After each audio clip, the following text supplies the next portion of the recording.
Salut les gars, un petit mot sur le Arma Rider. Vous reconnaissez cet engin, on l'a reçu de Tonton Michel. Salut Tonton Michel. Euh, Cet engin avait un problème de direction, il manquait une ou deux pièces, il manquait quelques vis, motorisation était cramée. Sinon, c'était pas trop mal. Alors, ce petit engin, je l'ai pas démonté totalement, on a enlevé ce qu'il fallait, on l'a nettoyé, on l'a bichonné. Régler les suspensions, etc., etc. On a remonté un peu la garde-sol parce que d'origine c'est vraiment super méga bas. Alors c'est assez ferme quand même encore, mais c'est nécessaire puisqu'il est pas très haut et n'empêche que ça tient super bien le pavé, ce petit machin. Le moteur était complètement cramé, il a surchauffé et les paliers se sont défoncés. Il me restait un petit moteur Traxxas Titan 550. Donc on a un moteur un peu plus puissant. Je pense qu'il tourne un peu moins vite. Je ne sais pas s'il va vraiment aussi vite que d'origine. On a laissé le pignon fourni, on a rajouté une petite dent, je crois. On a mis un 23, il y avait un 22. En tout cas, ça fonctionne. Le Vario, j'ai aucune idée. Enfin, je ne suis pas allé voir s'il tient jusqu'à 3S par exemple, puisque j'ai des Vario brochettes qui tiennent jusqu'à 3S. N'empêche que on a fait un petit ensemble sympathique pour un débutant qui aimerait se lancer, qui n'a pas trop de moyens. Je vous explique. On a donc la caisse qu'on a reçue. On a fait ce qu'il fallait au niveau du cerveau de direction. On a changé l'électronique qui était défaillante. On a réparé ce qu'il faut. Et il faut laisser à ce petit Arma Rider que c'est overkill en fait pour la motorisation. C'est-à-dire que la solidité de l'engin est absolument exemplaire. C'est vraiment super costaud pour du 1 dixième. Ils ont vraiment prévu gros. Les triangles sont solides. Il y a une bonne plaque métal pour protéger. Le TVP est aussi super solide. C'est pour ça d'ailleurs qu'ils ont fait la version XL brushless qui encaisse sans broncher. La différence c'est au niveau de la transmission. On a une couronne en petit module ici. Mais, nous avons, grâce à Tonton Ludo, parce que cette machine est un assemblage des tontons, etc., nous avons encore ici une couronne module 0.8 et un pignon module 0.8 qui sera adaptable en cas de casse de cet ensemble ou si on veut le passer en brushless. On a aussi, grâce à Tonton Ludo, le verrouillage ici qui manquait à Tonton Michel. Celui-ci vient d'un Rider XL, donc méfiez-vous puisqu'il n'est pas tout à fait pareil. Bon, j'ai dû tout simplement avec la lime enlever ce qui était en trop pour pouvoir passer le verrouillage dedans. La trappe à batterie est plus petite que sur le XL, mais les batteries rentrent tranquilles. On a ici une petite NIMH qui était arrivée avec le FS Marauder. On a une petite NIMH qui était arrivée avec il n'est pas là d'ailleurs.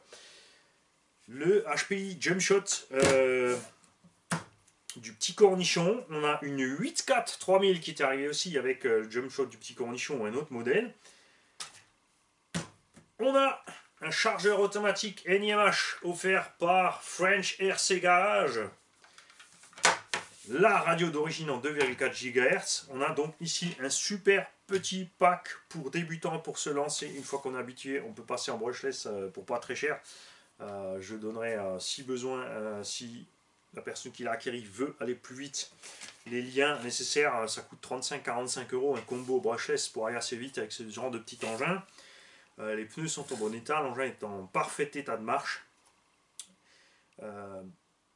Alors c'est très nerveux en bas, c'est sûr que vitesse de pointe, 30 à l'heure, hein, c'est à fond. Il n'y a pas de miracle, c'est du brochette, mais c'est idéal pour débuter pour un petit gars. Nous allons vendre ce petit pack débutant à 70 euros complet RTR, frais de port compris. Vous avez bien compris. Cet argent ne servira à faire une bonne grosse bouffe. Ben non, ben que non, je ne vais pas me faire une bonne bouffe avec. Avec l'argent qu'on va récupérer sur la vente de ceci, nous allons tout simplement continuer le financement de l'engin à Tonton Michel et tout aussi, puisque nous avons reçu, à l'heure où je vous montre cette vidéo, vous avez déjà vu la vidéo du unboxing de Tonton HV, nous allons compléter l'achat de matériel pour faire du kit de ce Carbon Fighter ici, un RTR que nous pourrons également revendre à faible prix à un débutant.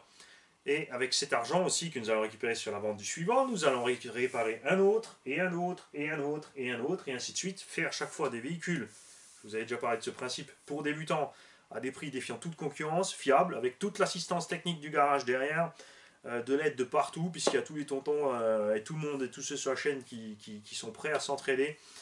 Donc un débutant ne sera pas largué dans le néant avec l'achat de ce genre d'engin, il pourra bien s'éclater.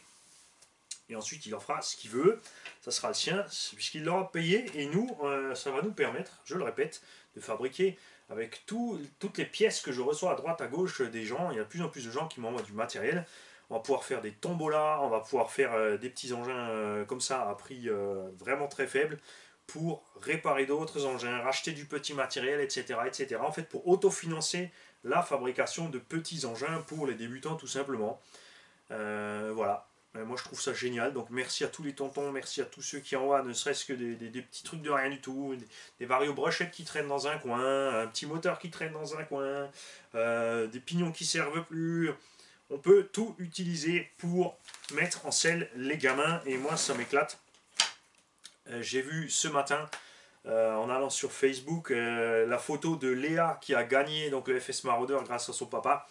Et quand vous voyez ces petites frimousses super contentes et toutes heureuses avec sa machine dans les mains, et ben ça fait plaisir tout simplement. Alors je vous dis à bientôt.